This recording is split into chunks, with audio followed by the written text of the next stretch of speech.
And to this day, I don't talk about like what I do behind the scenes, or how much I'm giving or whatever the case is, because I just don't find it, me personally, to like broadcast what I do on a day-to-day basis, right? It's just who I am, my identity.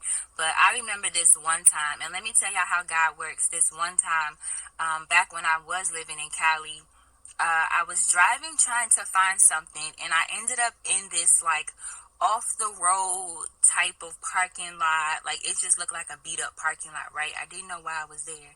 And so I got there and I was like, let me turn around. And as soon as I'm making the U-turn, I see this homeless guy on the concrete, and it was hot outside, y'all. Like it was hot, like too hot to the point where like nobody should be outside.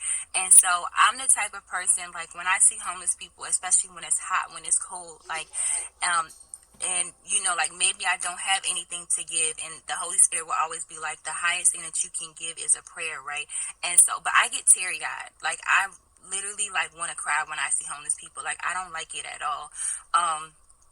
To see people on the street. But anyways, I seen the man laying on this hot concrete. His body was like bloodshot red, and I was just like, this is just not acceptable, right?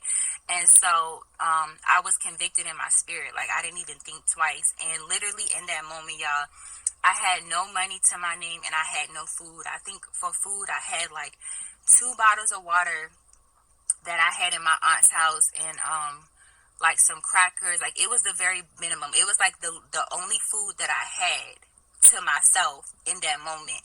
And I literally drove 10 minutes back to her house, packed up everything that I had, put it in a bag, wrote him a love letter, okay, to remind him of who he is, okay, through God, right? Because God even cares about that soul, okay? And I tied it to the bag. I drove back, and I set it in front of him so that when he wakes up, he can see it. And I just prayed over him, and then I left.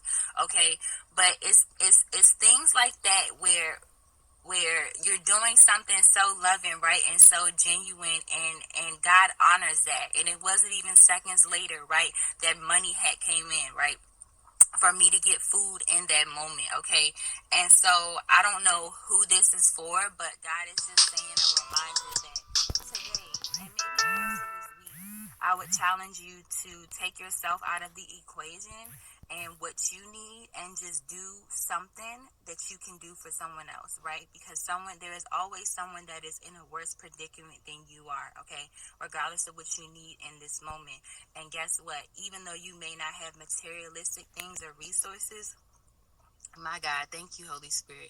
You literally have the greatest gift of all, right? And that is God living inside of you. And a lot of people may not have